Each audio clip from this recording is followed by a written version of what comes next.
Halo guys, kembali lagi bersama aku Aileen di Three Anomaly. Oke, hari ini seperti yang kalian lihat, aku lagi sendirian tanpa Jesslyn dan Kak Willy. Karena hari ini aku bakal ceritain mengenai beberapa dari reinkarnasi aku. By the way, thank you banget ya guys yang udah request dan kasih saran untuk ceritain reinkarnasi-reinkarnasi dari masing-masing personel anomali ini. Jadi hari ini aku bakal memutuskan untuk cerita beberapa dari reinkarnasi aku. Gimana kisah reinkarnasi aku? Stay tune ya.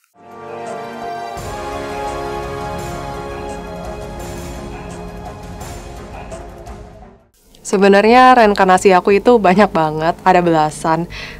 Kalian boleh coba tebak di kolom komentar exactly angkanya berapa ya. Yang benar aku bakal like. Jadi reinkarnasi aku benar-benar bervariasi banget. Ada yang meninggalnya karena dibunuh. Ada juga yang meninggalnya karena sakit, jadi ini normal ya. Aku hidup sampai tua, lalu aku meninggal karena sakit. Ada juga aku meninggal karena bencana alam, dan ya, so on lah. Oke, kita masuk ke salah satu reinkarnasi pertama aku.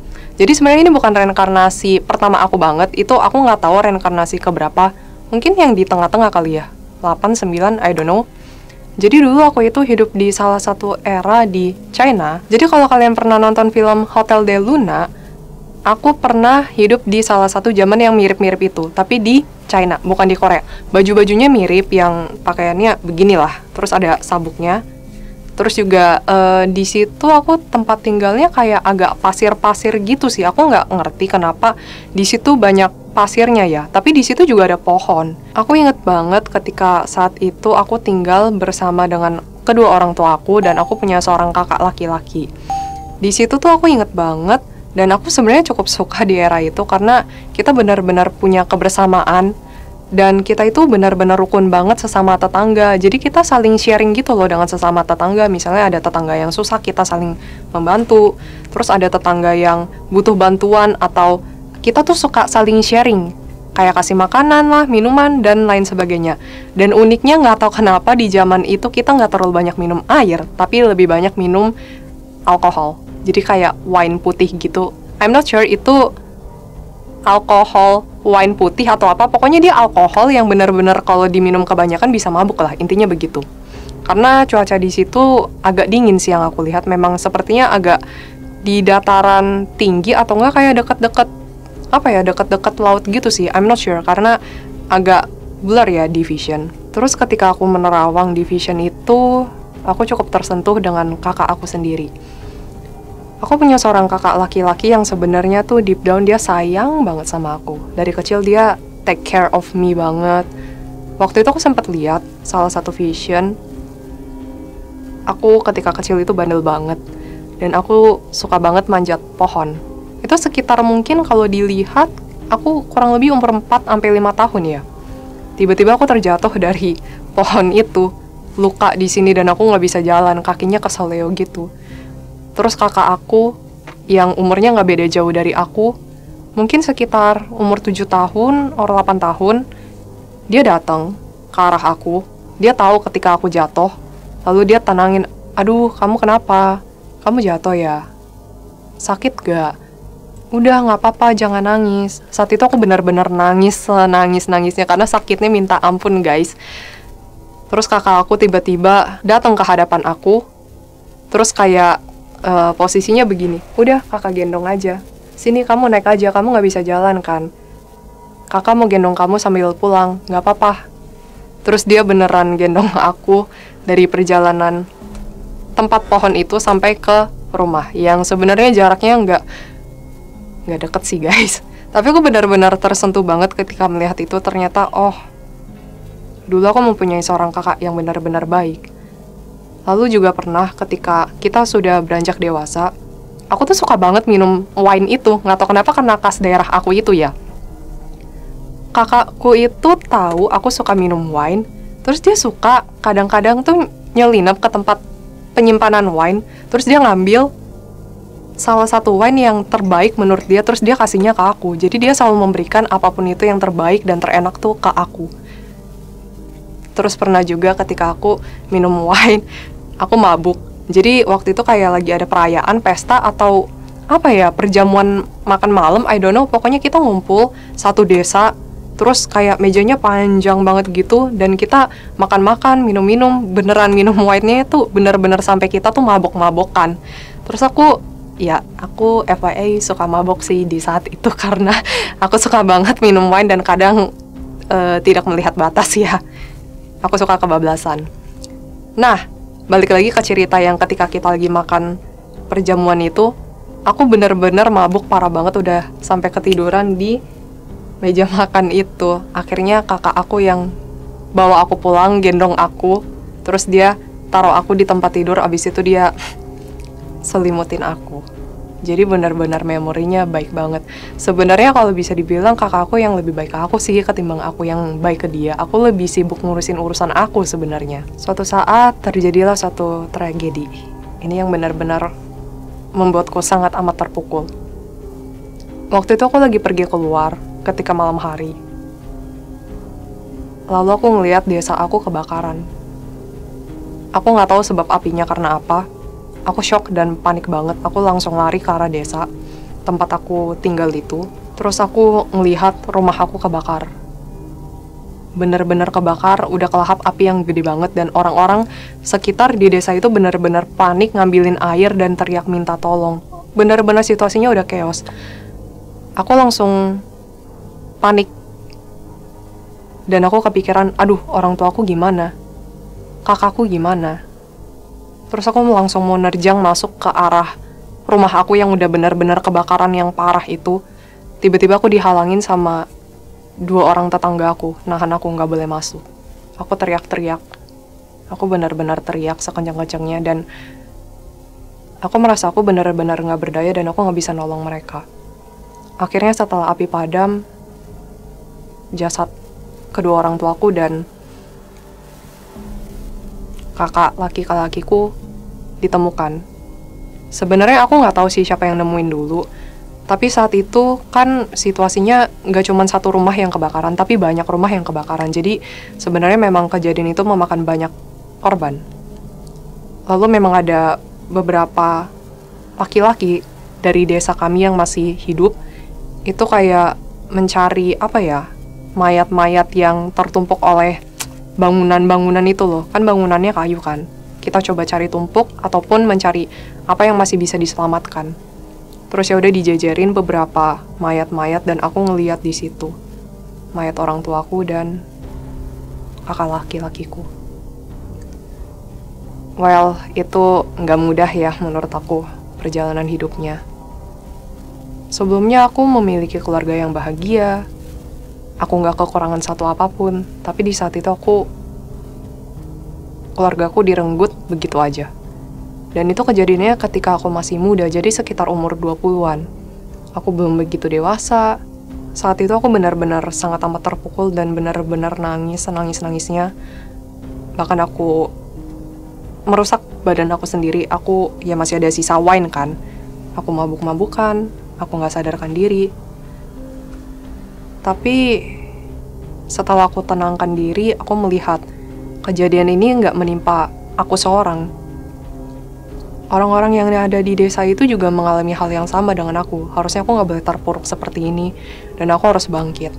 Nah, setelah aku beserta dengan orang-orang di desa aku menguburkan keluarga kami, beserta dengan orang-orang yang ada di desa itu yang sudah meninggal karena api tersebut, akhirnya kami pindah dari tempat itu dan kami memulai kehidupan yang baru. Kami saling gotong royong, kami saling bantu-membantu supaya kami bisa lebih baik lagi. Dan kami nggak terpuruk terus dengan kejadian yang menyakitkan itu. Itu pelajaran yang aku dapatkan ketika aku hidup di zaman itu. Dan setelah aku kehilangan orang tua itu, aku benar-benar belajar. Kan aku jadi sendirian kan. Aku belajar menjadi pribadi yang lebih mandiri lagi. Aku belajar menjadi pribadi yang lebih dewasa. Aku belajar juga menjadi pribadi yang lebih bisa mengandalkan diri aku sendiri. Intinya begitu. Long story short, meninggalnya itu aku akhirnya karena sakit. Jadi aku melihat aku hidup sampai tua. Ya aku nggak menikah. Mungkin karena aku sibuk bekerja dan menghidupi diri aku sendiri ya. Aku akhirnya sakit, meninggal. Tapi ketika aku meninggal, aku nggak sendirian. Jadi ada orang yang terkadang mengurus aku. Jadi aku hidupnya sampai tua. Ada kayak sekumpulan anak muda, 30-an, ya sekitar umur segituan yang dekat dengan aku. Jadi itu tetangga aku yang kadang bantu ngurusin aku. Ketika aku meninggal, dia juga membantu menguruskan pemakamannya. Intinya begitu. Oke, kita move on ke cerita reinkarnasi yang berikutnya. Ini masih eranya di China lagi, tapi sepertinya agak lebih modern. Aku sebenarnya anak yatim piatu. Jadi aku lahir dari keluarga yang tidak menginginkan aku. Akhirnya aku dikasih ke satu tempat. Aku nggak tahu sih itu tempat apa, tapi kayak diasuh oleh salah satu orang yang lebih senior lah, kayak pembantu dari orang yang bekerja di suatu rumah kaya. Saat itu aku benar-benar dibesarkan dengan cara yang agak keras. Jadi karena aku tidak punya orang tua, mereka sebenarnya merawat aku ogah-ogahan, bukan yang benar-benar dengan penuh kasih sayang. Lalu aku tumbuh juga dengan dibully.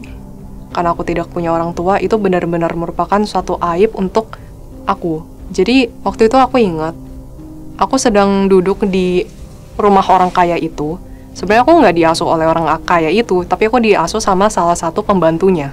Lalu ada juga beberapa anak-anak dari orang kaya itu datang waktu itu main. Terus tiba-tiba kayak nunjuk ke aku. Hahaha, kamu tidak punya orang tua. Kamu aib. Terus kayak membuli aku dan memukuli aku rame-rame. Jangan dicontoh ya guys, itu bukan tindakan yang bijak. Lalu juga karena aku memang gak ada orang yang benar-benar sayang ke aku, akhirnya dari kecil, aku nggak inget sih dari usia berapa, tapi sekecil mungkin dari umur 4 tahun or something, aku udah mulai bekerja di tempat orang kaya itu. Dari hal-hal simpel lah, misalnya cuci baju, terus ikut jemur baju, lalu bantuin ngepel, ngelap barang-barangnya si orang kaya itu. Pokoknya benar-benar aku harus telaten, aku harus disiplin, aku harus bisa bangun pagi, aku harus bisa kerja keras di rumah itu. Aku memang digaji akhirnya. Cuman aku benar-benar harus mengikuti aturan yang ada di rumah orang kaya itu. Ada juga momen yang menyakitkan ketika aku tidak bersalah melakukan suatu tindakan. Misalnya kayak contohnya memecahkan vas bunga atau kurang bersih atau melakukan kesalahan kecil lainnya juga, aku langsung dihukum. Aku dipukulin, aku nggak dikasih makan, hal-hal semacam itunya. Lalu suatu saat aku pernah melakukan kesalahan yang benar-benar fatal banget. Akhirnya aku dikeluarkan dari tempat itu. Aku benar-benar nggak tahu kemana aku harus pergi. Aku benar-benar kehilangan arah. Entah kenapa, ketika aku berjalan sendirian, saat itu aku melihat suatu tempat restoran. Lalu aku berpikir, kayaknya aku harus bekerja di sini. Mungkin aku bisa memulai hidup aku yang baru di sini. Lalu aku mencoba bekerja di restoran itu. Ya, hidup aku, kalau boleh jujur, menjadi lebih baik. Memang aku tidak menjadi kaya, tapi setidaknya aku bisa menghidupi diri aku sendiri dengan cukup. Aku bekerja di situ dengan rajin, lalu pemilik restoran itu juga baik kepadaku. Tapi suatu saat aku memilih jalan yang salah. Jadi karena memang aku bukan berasal dari orang kalangan yang kaya, ada satu orang misterius waktu itu datang kepadaku. Lalu dia menawarkan suatu pekerjaan kepadaku. Dia bilang, kamu ya sudah, coba jadi mata-mata. Ini mata-mata untuk orang kaya, I think, dan ada kepentingannya dengan politik. Akhirnya karena aku tergiur dengan harga yang ditawarkan, aku setuju, tanpa tahu konsekuensinya. Akhirnya ya sudah, aku menjalani tugasnya itu sebagai mata-mata. Aku menyamar sebagai laki-laki, aku pakai pakaian seperti laki-laki supaya orang gak ada yang notice aku. Nah, naasnya ketika aku sedang menjalani misi itu, aku ketahuan oleh pihak musuh. Musuhnya si orang yang nge-hire aku sebagai mata-mata. Aku ditangkap, lalu aku seperti disiksa untuk diberitahu, kamu siapa? Kamu mata-mata dari ini ya? Kamu harus kasih tahu kebenarannya. Aku harus membocorkan rahasia yang aku tahu dari si pihak yang meng-hire aku. Masalahnya guys, aku nggak tahu apa-apa. Aku cuma disuruh menjadi mata-mata untuk cari tahu informasi aja. Hanya sekedar itu aja. Nah, di saat itu aku baru sadar aku dijadikan kambing hitam. Dan aku digunakan begitu saja untuk kepentingan mereka. Jadi aku sengaja dikorbankan begitu aja. Akhirnya pihak musuh taruh aku di penjara. Aku digantung seperti ini. Dari sisi tangan kiri dan kanan. Aku disiksa, aku dicambuk. Aku dipaksa terus-terusan untuk kasih tahu rahasianya, kebenarannya. Tapi sebenarnya aku nggak tahu apa-apa, karena aku juga bekerjanya juga baru sebentar banget, dan aku nggak begitu tahu informasi mengenai si pihak yang meng-hire aku sebenarnya. Akhirnya karena siksaannya terlalu parah, wajah aku di sini ada luka, tangan aku ada luka, aku tidak diberi makan selama berhari-hari, lalu terus-menerus disiksa pakai cambuk. Aku dicambuk berkali-kali, sampai berdarah. Akhirnya nyawaku melayang. Begitu aja di usia yang benar-benar masih muda banget, dan aku belum melakukan apapun itu dalam hidup. I'm not sure aku mendapatkan pelajaran apa dalam hidup ini. Cuman melihat reinkarnasi aku dulu yang seperti itu, aku pernah dibully dan aku pernah merasakan rasanya dibully. Aku jadi diingatkan terus-menerus untuk tidak melakukan pembulian terhadap orang lain dan lebih bisa menghargai orang lain apapun itu situasi dan kondisinya. Kadang kita tidak tahu di balik mungkin mereka tidak punya orang tua. Gimana sih rasanya? Kita sometimes nggak tahu posisi orang tersebut seperti apa. Jadi, aku belajar untuk lebih menghargai orang lain. Lalu aku juga belajar untuk lebih berhati-hati dan tidak mudah percaya juga dengan orang lain. Karena aku hanya karena harga yang ditawarkan lebih tinggi, aku setuju melakukan hal-hal yang sebenarnya membahayakan diri aku sendiri. Lalu pelajaran selanjutnya yang aku dapatkan, ketika aku menjalani kehidupan yang berat itu, mungkin sebagian orang anggapnya berat. Aku sendiri juga merasa kehidupan itu adalah salah satu kehidupan yang terberat aku. Karena aku tidak punya orang tua, aku harus berusaha sendiri. Lalu aku diperlakukan tidak adil seperti itu. Maksudnya aku dijadikan kambing hitam. Tapi ketika aku menjalani hidup itu, aku selalu merasa, di saat-saat aku sulit, aku selalu merasa, aku bisa menjalaninya. Aku bisa menjalaninya. Pasti ada jalan. Akan selalu ada jalan untuk aku. Yang perlu aku lakukan adalah aku harus terus berusaha semaksimal aku. Itu mengingatkan aku di kehidupan aku yang sekarang ini, apapun itu situasi yang aku jalani, aku harus bisa tenang. Aku harus bisa percaya pada diri aku sendiri juga. Aku harus bisa percaya pada kekuatan diri aku sendiri untuk bisa menjalani setiap situasi yang mungkin menurut aku sangat sulit. Oke, next, aku bakal ceritain reinkarnasi berikutnya. Aku hidup di China lagi. Jadi ya, memang jangan bosan ya guys denger China, karena kebanyakan reinkarnasi aku memang di China. Ya, aku kan tidak bisa memilih reinkarnasi aku mau lahir di mana kan. Kali ini aku hidup sebagai anak orang yang sebenarnya cukup berada lah. Jadi aku punya satu dayang-dayang. Sebenarnya aku nganggap dayang-dayang ini adalah saudara aku sendiri. Aku benar-benar deket banget sama dia. Kadang aku suka traktir dia makan, ataupun traktir dia hal-hal kecil, misalnya beliin dia jepitan rambut lah. Bukan jepitan rambut ya, ngomongnya aksesoris rambut, apapun itu. Terus aku kadang juga suka ngajak dia keluar. FYI, di kehidupan ini sebenarnya aku cukup bandel dan kadang tidak mendengarkan orang tua aku. Aku nggak terlalu banyak melihat sosok ayah aku ada di situ, karena ayah aku sepertinya kerja di luar kota dan jarang pulang. Aku lebih banyak sebenarnya berinteraksi dengan ibu aku sendiri. Ibu aku ini sebenarnya orang yang cukup lembut, tapi strict ya.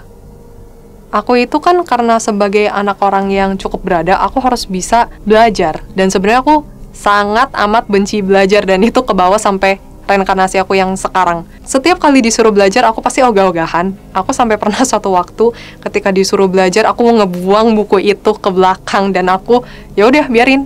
Aku maunya main aja. Daripada baca buku, aku lebih suka sebenarnya baca novel. Sambil tiduran di ranjang, males-malesan.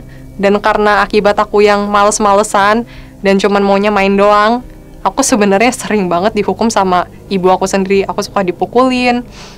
Ya dipukulnya bukan yang gimana banget ya guys. Ya dipukul pakai rotan gitu loh. Kamu mau gak belajar? Kamu harus belajar, ini demi masa depan kamu. Jangan ulangi kesalahan kamu lagi ya. Lebih ke arah yang positif sih sebenarnya. Aku juga suka banget makan mie di kehidupan itu. Ya pokoknya bener-bener have fun banget. Dan aku sangat amat suka tiba-tiba nyelinap keluar rumah. Nah, Tiba-tiba suatu hari, kediaman aku itu didatangi oleh orang-orang yang berasal dari pengadilan. Aku tiba-tiba dituduh melakukan suatu kesalahan dan aku harus dibawa ke depan hakim. Sebenarnya aku cukup bingung situasinya, kenapa aku tiba-tiba ditangkap seperti itu, dan situasinya chaos banget. Ibu aku ngelihat kejadian itu, tapi tidak bisa menghentikan mereka untuk membawa aku ke depan hakim itu. Akhirnya aku dibawa paksa ke depan hakim, dan hakim mengatakan aku melakukan kesalahan, yang sebenarnya aku sendiri tuh tidak melakukan kesalahan itu. Aku melihat ada salah satu orang, umur sekitar 30-40an, kayak melaporkan aku melakukan kesalahan itu. Padahal aku benar-benar tidak pernah melakukan kesalahan itu sama sekali. Jadi bisa dibilang aku dikambing hitamkan. Aku udah mencoba menjelaskan sebisa mungkin aku tidak melakukannya dan memberikan alasan ataupun penjelasan apapun itu di depan hakim. Tapi hakim benar-benar tutup mata, lalu dia melemparkan kayak kayu gitu, pokoknya aku harus digantung mati sebagai hukumannya. Akhirnya hari H eksekusi itu datang. Aku memakai baju putih polos begitu, ada atasan dan bawahan. Lalu aku disuruh berdiri di atas suatu balok kayu dengan ada tali yang menggantung. Ya, di situ akhir hidup aku. Dan sedihnya, yang membuat aku benar-benar sangat terluka, terpukul. Di hari aku mati itu, ibu aku benar-benar melihat semua kejadiannya. Ibu aku cuma bisa nangis, tapi nggak bisa berbuat apa-apa. Dia benar-benar merasa kehilangan satu-satunya sosok anak, yaitu aku. Aku pun juga merasa demikian. Aku saat itu merasa sangat menyesal kenapa aku tidak menjadi anak yang lebih baik untuk ibu aku. Aku tidak menyangka hari ini cepat sekali datang. Saat itu usiaku baru 17 tahun. Aku benar-benar masih sangat anak-anak. Lalu tiba-tiba aku mati begitu saja meninggalkan ibuku. Ketika aku menjadi arwah, aku benar-benar bergentayangan sangat amat lama karena aku tidak bisa melepaskan ibuku. Sesekali aku mendatangi ibuku, lalu melihat situasinya. Ada di momen-momen tertentu bahkan aku tidak terima kenapa aku diperlakukan seperti ini. Kenapa aku harus mati? Tapi akhirnya aku belajar kalau aku harus merelakan dan memaafkan orang-orang yang memperlakukanku dengan sangat amat tidak adil. Akhirnya aku baru bisa melepaskan ibuku dan naik ke atas setelah aku tenang melihat ibuku tidak bersedih lagi, tidak memikirkan aku lagi. Akhirnya aku baru berangkat ke atas. Kita lanjut ke reinkarnasiku yang berikutnya. Jadi ini masih di China lagi. Ini eranya cukup modern sih menurut aku ya. Aku saat itu agak tomboy sih, bisa dibilang. Dan sebenarnya nggak beda jauh dengan karakter aku sekarang. Aku cuek, aku workaholic, aku sibuk ngurusin diri aku sendiri dan aku sangat amat introvert. Tapi yang nggak akan kalian sangka, endingnya akan mengejutkan. Oke, jadi aku waktu itu hidup bersama dengan ayah aku. Aku kali ini menjadi anak orang kaya juga, tapi lebih kaya dari yang cerita reinkarnasi aku yang sebelumnya. Karena ini benar-benar ada hubungannya politik, dan ayah aku selain politik juga benar-benar dagang. Keluarga kami itu cukup terpandang sebenarnya. Ada hubungan dengan kerajaan juga sebenarnya. Hubungan politiknya itu hubungan politik dengan kerajaan. Di kehidupan ini aku benar-benar hidup dengan ayah aku aja. Jadi aku tidak mempunyai sosok ibu, karena ibu aku ternyata sudah meninggal setelah melahirkan aku. Ayah aku sayang banget sama aku karena aku satu-satunya anak, dan dia benar-benar nganggap aku sebagai anak emas. Karena ya, istrinya sudah meninggal, cuman punya satu anak perempuan. Dia benar-benar sayang banget sama aku, nganggap aku sebagai anak emasnya dia. Dia selalu memberikan seluruhnya, waktu, tenaga, uang, atau apapun yang aku suka ke aku. Tapi guys, jadi aku benar-benar kadang tidak mendengarkan orang tua, dan aku lebih memilih path hidup aku. Jadi orang tua aku berharap aku nikah dengan orang yang dijodohkannya, tapi aku tidak suka. Pernah suatu waktu ayah aku menjodohkan aku dengan seorang pria. Prianya cukup ganteng sih ketika aku lihat, Tapi aku bener-bener gak suka dan aku marah banget dengan ayah aku. Akhirnya apa? Aku langsung tinggalin ayah aku dengan laki-laki itu berduaan di ruangan itu. Lalu aku pergi keluar, begitu aja, tanpa bersuara. Ayah aku malu banget, semalu-malunya di depan laki-laki itu. Karena laki-laki itu juga laki-laki yang cukup terpandang.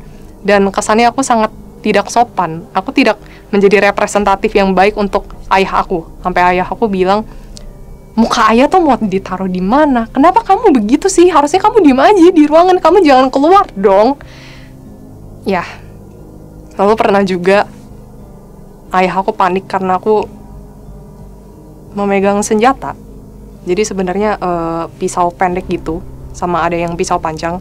Aku belajar ilmu bela diri. Karena apa? Karena aku bekerja dengan raja. Aku menjadi salah satu pekerjanya raja yang ada hubungannya dengan politik juga. Dan karena aku perempuan, aku merasa aku sangat amat tidak aman jika aku keluar begitu aja. Jadi aku memutuskan untuk belajar seni bela diri. Jadi kalau terjadi apa-apa, aku bisa membela diri aku sendiri. Saat itu aku memang berpikiran, karena aku satu-satunya anak perempuan, aku harus bisa meneruskan ayah aku dengan cara aku sendiri. Karena ayah aku tidak mempunyai anak laki-laki, dan aku satu-satunya harapan. Walaupun ayah aku sebenarnya tidak menginginkan itu, ayah aku lebih pengen aku, ya sudah, nikah saja dengan seorang laki-laki kaya, biar hidup kamu lebih tenang saja. Tapi aku tidak memilih path itu. Nah, balik lagi ke cerita. Saat itu aku lagi latihan pedang di suatu tempat kosong gitu kan, di area rumah aku. Terus ayahku dengan panik, perutnya kan buncit, ayah aku ya. Dia sambil, ayah, kamu jangan main pedang-pedangan begini, kamu tuh anak perempuan, nanti kalau kamu terluka gimana? Dia sampai protektifnya sampai segitunya guys. Tapi jujur itu lucu ya, dia tiba-tiba datang, aduh kalau kamu kena pedangnya gimana? Anak perempuan tuh nggak boleh belajar pedang. Aduh kamu kenapa-napa nggak ya? Jadi yang gimana ya? Ya sebenarnya sangat amat sayang pada aku, tapi aku agak cuek terhadap dia ya. Aku merasa kayak apaan sih? Kan aku belajar pedang ini juga demi diri aku sendiri. Akhirnya ya sudah, aku tinggalin orang tua aku begitu aja. Nah guys, tadi kan aku sempat cerita ayah aku pengen banget aku nikah sama laki-laki aja kan. Ayah aku sampai demi loh ngomong ke teman baik aku, salah satu teman baik aku, dia perempuan, untuk kasih tahu dia, udah bilangin Aileen aja, nikah aja gitu. Jangan begitu sama orang tua, harus dengerin orang tua, ini demi kebaikan dia, harus ya nikah aja lah, nggak apa-apa. Dia kan anak perempuan juga, ngapain belajar seni bela diri begitu. Nah, dari tadi kan aku banyak menceritakan sosok ayah aku sendiri. Sebenarnya ada satu sosok lagi yang cukup dekat dengan aku dan cukup berkesan di hati aku saat itu. Aku mempunyai seorang teman perempuan yang sebenarnya aku kenal dia sejak aku kecil. Sebenarnya ayah aku punya teman, dia salah satu orang yang cukup terpandang juga dari kalangan yang kaya. Dia punya seorang anak perempuan yang umurnya seumuran aku. Jadi dari kecil aku dikenalkan dengan anak perempuan itu, lalu kami menjadi akrab dan menjadi teman sampai kami dewasa. Aku sempat cerita sebelumnya kalau aku benar-benar workaholic banget. Yes, I am. Aku benar-benar nggak bisa diem. Jadi aku tuh benar-benar harus kerja. Aku harus kerja. Nggak bisa dia, pokoknya istirahat sebentar, diam sebentar. Tapi itu tidak berlaku ketika teman aku ini datang, teman perempuan ini. Teman perempuan ini ketika datang itu, dia sebenarnya banyak mengajarkan aku untuk lebih santai dalam hidup dan lebih bisa menikmati hidup. Jadi ketika aku bersama dengan dia, of course aku nggak bisa nolak dan aku bakal ninggalin kerjaan aku semua untuk hangout bersama dia, untuk spend time bersama dia. Dan aku benar-benar menghormati sosok perempuan ini. Tapi suatu hari, aku mendapatkan kabar yang tidak mengenakan dan itu benar-benar mengubah hidup aku. Teman aku ini dikabarkan meninggal karena diracun. Yes, mungkin kalian bisa tebak itu siapa? Itu adalah Jesslyn. Dulu aku dan Jesslyn itu berteman baik. Kami benar-benar saling menyayangi satu sama lain. Kami saling menghormati satu sama lain. Kami juga selalu spend time bersama.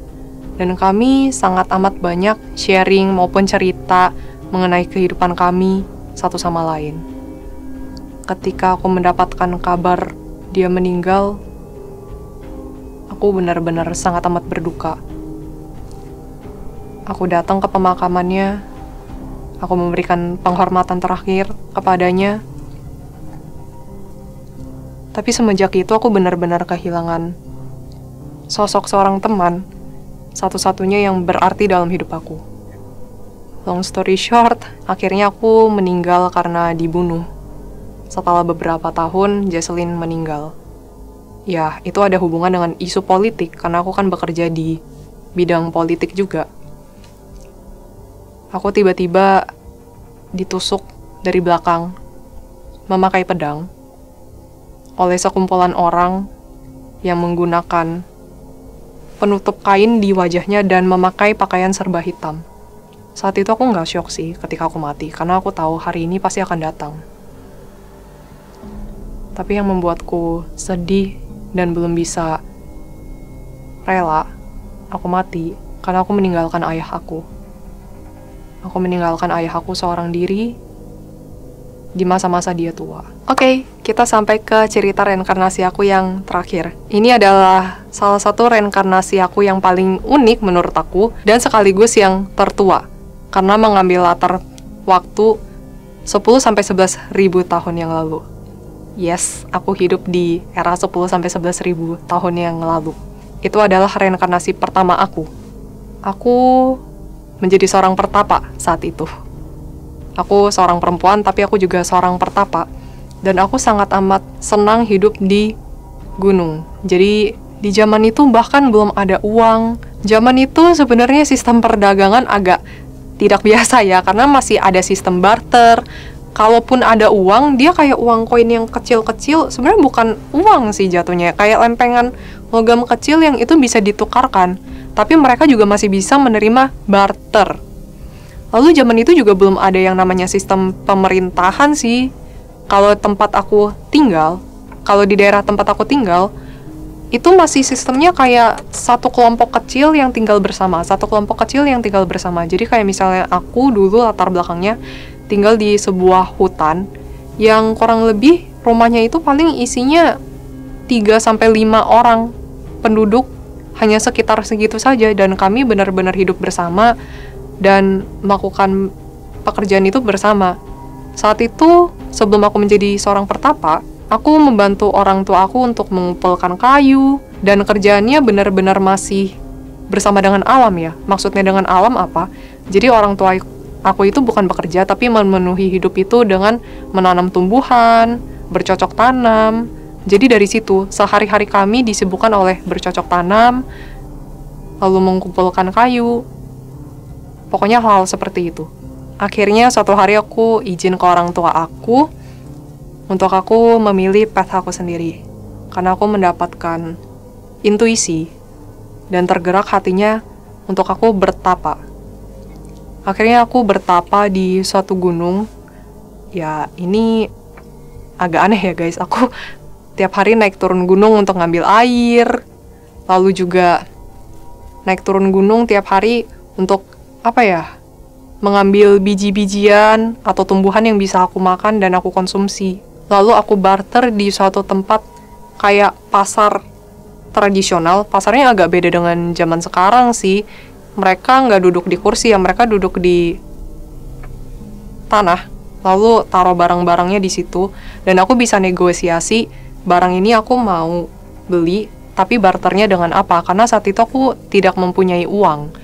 Mungkin yang mempunyai uang hanya kalangan-kalangan orang tertentu kali ya. Uangnya itu bentuknya kayak lempengan gitu sih guys, lempengan besi, sejenis seperti itu. Belum ada angka, tulisan, belum ada saat itu. Oh ya, zaman itu juga belum mengenal yang namanya tulisan-tulisan. Jadi kami berkomunikasi melalui bahasa, berbicara. Aku mendapatkan banyak pencerahan melalui meditasi. Jadi aku sangat amat suka dengan meditasi. Aku bisa sehari meditasi itu 6-8 jam. Jadi dari bangun pagi, aktivitas aku adalah ya sudah membersihkan diri, lalu turun gunung, ngambil air, atau barter, atau memetik tumbuhan yang aku butuhkan. Lalu aku naik gunung lagi, lalu bermeditasi sampai sore. Ya begitu aja setiap harinya. Selain meditasi, Aku juga 1-2 kali turun ke bawah gunung untuk membantu orang-orang yang memang membutuhkan. Aku membantu orang-orang yang pada zaman itu kesurupan. Aku mengusir roh-roh jahat. Jadi ini yang dirasuki masih kategorinya arwah ya. Aku membantu orang-orang tersebut dengan sukarela, dan aku memberikan sedikit pencerahan juga kepada orang-orang yang kerasukan itu. Maksudnya setelah dia sadar dari kerasukan, beserta dengan keluarganya, apa yang perlu mereka lakukan. Nah, karena aku terlalu banyak bertapa, sebenarnya penampilanku makin lama makin seram. Aku tidak tahu kenapa, tapi rambutku menjadi putih. Padahal usianya belum tua, guys. Panjang dan bener-bener serem banget, guys. Kalau kalian ngeliat, pasti kalian ngibrit, nggak mungkin enggak deh. Tapi anehnya, aku suka banget pakai lipstik merah. Jadi lipstiknya itu aku buat sendiri dari biji-bijian gitu loh, biji-bijian warna merah atau enggak dari buah-buahan yang berwarna merah. Aku racik sendiri, lalu aku mengoleskannya. Jadi fix itu aku bisa dibilang kunti putih sih. Lalu suatu hari aku didatangi oleh 3 orang pertapa laki-laki. Dia sebenarnya jatuhnya bisa dibilang juniornya aku sih. Mereka datang ke aku karena saat itu ada bencana alam. Lalu aku membantu mereka, tapi naasnya aku terkena serangan bencana alam itu sendiri. Lalu aku menghembuskan nafas terakhir. Sebenarnya aku tahu itu belum saatnya aku mati, tapi kejadian itu terjadi begitu aja. Setelah aku mati, aku benar-benar nggak rela banget aku mati. Karena aku masih ingin terus hidup dan aku benar-benar ingin meditasi, menikmati alam. Aku sangat amat suka dengan alam terbuka saat itu. Bahkan aku pernah ketika menjadi arwah, aku diam di tempat gunung itu. Lalu suatu hari ada seorang pemuda laki-laki yang datang ke atas gunung itu ingin tinggal di tempat gunung itu. Jadi di gunung itu ada suatu rumah kecil yang sebenarnya itu adalah rumah aku. Dia datang dan ingin tinggal di situ, aku tampakin, guys. Karena aku nggak rela dan aku tidak senang dia tinggal di tempat itu karena aku merasa itu adalah tempat aku. Jangan dicontoh ya, guys. Setelah kalian meninggal, jangan contoh apa yang aku perbuat. Tapi suatu hari ada cahaya putih yang menghampiriku dan mengatakan sudah saatnya aku naik ke atas. Tidak seharusnya aku masih bergentayangan di bumi seperti ini tanpa arah dan tanpa tujuan. Lalu ketika aku naik ke atas, aku mengadu kepada Tuhan. Tuhan, kenapa ini semua terjadi? Niat aku itu baik. Aku ingin membantu bencana alam itu. Tapi aku mati begitu aja. Aku nggak rela, Tuhan. Aku sangat amat tidak rela. Dan tidak seharusnya aku mati begitu saja. Ini bukan jalan yang seharusnya. Kenapa aku harus mati saat itu? Lalu cahaya putih itu menjawab, lupakan saja apa yang sudah terjadi. Aku bisa memberikan kamu kehidupan lagi setelah ini. Jadi yang dimaksud oleh cahaya putih itu adalah aku bisa reinkarnasi lagi. Dan di situ aku benar-benar merasa kemurahan hati dari Tuhan untuk setiap makhluknya. Tuhan memperlakukan aku dengan adil. Dia tahu aku ingin hidup lagi. Dia tahu petaku belum selesai di saat itu. Dan dia memberikan aku kesempatan untuk hidup sekali lagi. Actually nggak sekali doang sih, sudah berkali-kali, bahkan berbelas-belas kali hingga detik ini. Nama reinkarnasi pertama aku yang hidup 10-11 ribu tahun yang lalu adalah Fang Yuan. Sekian kisah dari reinkarnasi aku. Semoga ada value yang bisa kalian petik dari reinkarnasi aku ini sendiri. Jangan lupa untuk klik like, share, subscribe, dan jangan lupa untuk nyalakan lonceng notifikasi. See you guys. Bye-bye.